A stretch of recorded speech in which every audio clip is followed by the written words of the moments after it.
आज बात करने वाले हैं बेसिक एयर कंडीशनिंग सिस्टम के बारे में। और इस वीडियो को एंड तक देखने के बाद आप जान पाओगे कि कैसे हमारा जो एयर कंडीशन है वो काम करता है और कैसे हमें कूलिंग प्रोवाइड करता है। तो चलिए वीडियो को शुरू करते हैं और लेते हैं एक एग्जांपल चिल्ड वाटर का। फॉर एग्जांपल आपके पास एक गिलास ठंडा पानी है, काफ़ी ज़्यादा ठंडा पानी है, और आप उसको रूम में रख कर थोड़ी देर के लिए बाहर चले जाते हैं। क्या जब आप थोड़ी देर के बाद आओगे तो पानी उतना ही ठंडा होगा? ऑब्वियस सी बात है कि नहीं, पानी थोड़ा वार्म हो जाएगा और थोड़ा हीट एयर से लेके वो थोड़ा सा गर्म हो जाएगा।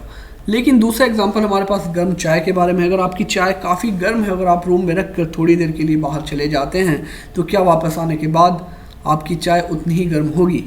ऑब्वियस सी बात है कि वो ठंडी हो जाएगी और अपना थोड़ा हीट रिजेक्ट कर देगी रूम में और वो ठंडी हो जाएगी। तो ऐसा क्यों हो रहा है कि एक चीज़ तो गर्म हो जा रहा है जबकि दूसरी चीज़ हो जा रही है ठंडी? इसका जवाब है लॉ ऑफ थर्मोडायनेमिक्स। थर्मोडायनेमिक्स का लॉ के हिसाब से कोई भी चीज़ कभी भी हीट फ्लो होता है हाई टेम्परेचर से लो टेम्परेचर की तरफ। हाई टेम्परेचर बॉडी से लो टेम्परेचर की बॉडी की तरफ हीट का फ्लो होता है। इसका मतलब ये है कि कोई चीज़ अगर ज़्यादा हॉट है तो उससे हीट फ्लो होगी कम हॉट चीज़ की तरफ, कम टेम्परेचर वाली चीज़ की तरफ। लेकिन अगर हम लोग बात करते हैं एसी की, एयर कंडीशनिंग की, तो यहाँ पे कुछ और ही चल रहा होता है। जैसे हमारा रूम के अंदर का इनसाइड का टेम्परेचर कम होता है और आउटडोर का टेम्परेचर ज़्यादा होता है, लेकिन हमें हीट इंडोर से ही रिमूव करके आउटडोर में रिजेक्ट करना होता है, यानी हीट का फ्लो इंडोर टू आउटडोर होता है। तो क्या ये थर्मोडायनेमिक्स के लॉ का वायलेशन है? जी नहीं, बिल्कुल भी नहीं। तो आखिर ऐसा कैसे होता है कि हीट लो टेम्परेचर से हाई टेम्परेचर की तरफ फ्लो करती है? तो चलिए इसको देखते हैं। इसके लिए हमारे पास कंप्रेशन सिस्टम होता है रेफ्रिजरेंट का। ये कैसे काम करता है इसके लिए हम देखते हैं। हमारे 4 मेन कंपोनेंट होते हैं इसमें। 4 मेन कंपोनेंट क्या हैं? कंप्रेसर, कंडेंसर, एक्सपेंशन डिवाइस और इवेपोरेटर या कूलिंग कॉइल। ये कैसे काम करते हैं? इसके लिए हमें ज़रूरत पड़ती है एक रेफ्रिजरेंट की। रेफ्रिजरेंट आपने सुना होगा, लोग कहते हैं एसी का गैस ख़त्म हो गया या लीक कर रहा है, ऐसी चीज़ें आपने गैस का नाम सुना होगा। एक्चुअली उसको गैस कहना सही नहीं है, क्योंकि जब वो इस साइकिल में होता है तो कहीं पे गैस होता है, कहीं पे लिक्विड के फॉर्म में होता है, इसलिए उसका टेक्निकल नाम है रेफ्रिजरेंट। इस साइकिल में सबसे पहले जब रेफ्रिजरेंट यहाँ पे आता है तो कंप्रेसर उसको कंप्रेस करता है। कंप्रेसर कई तरह के हो सकते हैं, पर जो हमारे घरों में ऐसी यूज़ होता है मोस्टली उसमें पिस्टन सिलेंडर टाइप का कंप्रेसर होता है, जिसके अंदर एक सिलेंडर होता है और उसके ऊपर पिस्टन लगा हुआ होता है। जैसे ही इसके अंदर रेफ्रिजरेंट एंटर होता है तो ये पिस्टन इसको कंप्रेस करता है। अब हमें मालूम है PV = nRT, यानी कि किसी भी गैस का प्रेशर उसके टेम्परेचर के डायरेक्टली प्रोपोर्शनल होता है, और प्रेशर बढ़ने का मतलब है कि टेम्परेचर इंक्रीज़ करेगा। तो यहाँ पे जब रेफ्रिजरेंट का जब डिस्चार्ज होती है, इस लाइन को डिस्चार्ज लाइन कहते हैं, क्योंकि ये यहाँ से गैस डिस्चार्ज, रेफ्रिजरेंट डिस्चार्ज होती है गैसियस फॉर्म में, और ये इसका इनलेट होता है कंप्रेसर का, और ये इसका डिस्चार्ज होता है। इनलेट को सक्शन भी कहा जाता है।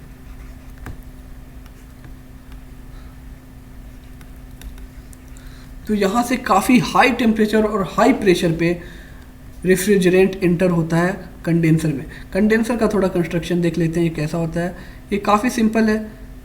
ये ऐसा इसमें ट्यूब सा बना हुआ होता है, कोयल्स होती हैं, और इसके ऊपर जो आप ब्लैक सा देख रहे हैं ये फिन्स हैं।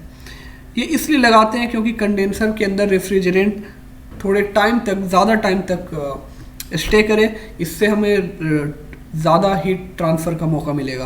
कंडेंसर में एक ट्यूब के अलावा, यहाँ पे कोयल के अलावा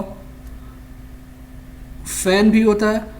फ़ैन या ब्लोअर इस पे एयर ब्लो करता है, और चूँकि टेम्परेचर बहुत ही ज़्यादा होता है रेफ्रिजरेंट का, ये एयर उससे हीट ले लेती है और वापस चली जाती है। मतलब कि यहाँ रेफ्रिजरेंट से हीट रिजेक्ट होता है। ये बहुत इंपॉर्टेंट है क्योंकि आउटडोर में हीट रिजेक्ट हो रहा है, हम लोग देख रहे हैं कैसे, रेफ्रिजरेंट की सहायता से। यहाँ से वो थोड़ा कूल डाउन होने के बाद, काफ़ी कूल डाउन होने के बाद कंडेंसर में हमारा रेफ्रिजरेंट आता है एक्सपेंशन डिवाइस में। Expansion device just opposite of compressor, यानी जो भी कंप्रेसर करता है एक्सपेंशन डिवाइस उसका उल्टा कर देता है, यानी वो कंप्रेस करता है तो ये एक्सपेंड कर देता है।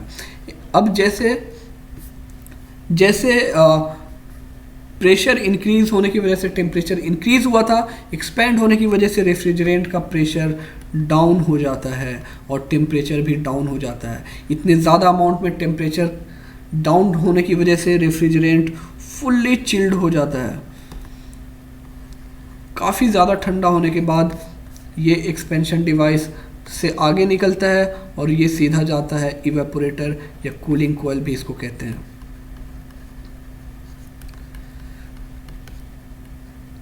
कूलिंग कॉइल में जाने के बाद यहाँ पे भी हम लोग एक फ़ैन लेते हैं और ये फ़ैन इसमें एयर ब्लो करता है।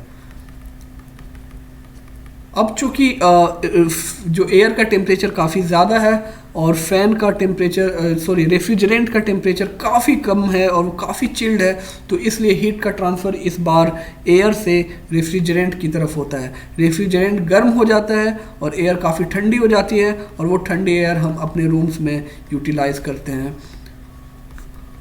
और इस तरह से एसी चलता है। उसके बाद ये ठंडी एयर यहाँ से इवेपोरेट हो रेफ्रिजरेंट जो होता है वो यहाँ पे अपना सारा हीट एयर को दे देता, एयर से सारा हीट ले लेता है और फिर वो इवेपोरेट हो जाता है और गैसियस फॉर्म में वापस बन जाता है और यहाँ से वापस इनलेट कंप्रेसर में चला जाता है। ये हमारा basic cycle of air conditioning है, कंप्रेशन साइकिल है। और उम्मीद है आपको ये चीज़ समझ में आ गई होगी।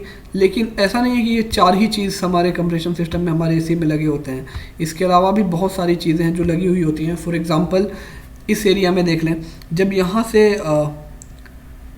रेफ्रिजरेंट वापस से गैसियस फॉर्म में आता है और गैस बनता है, तो ज़रूरी नहीं है कि सारा पूरा का पूरा 100% रेफ्रिजरेंट गैसियस स्टेट में आ जाए। कुछ कुछ लिक्विड भी यहाँ पे मिक्स होता है। अगर वो लिक्विड कंप्रेसर में जाएगा तो कंप्रेसर ख़राब हो जाएगा, क्योंकि वो लिक्विड को कंप्रेस नहीं कर सकता है। तो यहाँ पे फ़िल्टर या ड्रायर जैसी चीज़ लगाते हैं या लिक्विड सेपरेटर लगाते हैं जो यहाँ पे लिक्विड को रोक लेता है और सिर्फ गैस को ही आगे जाने देता है। इसके अलावा बहुत सारे सोलेनॉइड वाल्व और बहुत सारी चीज़ें लगी हुई होती हैं, लेकिन बेसिक कंप्रेशन सिस्टम इतना ही है। Thank you.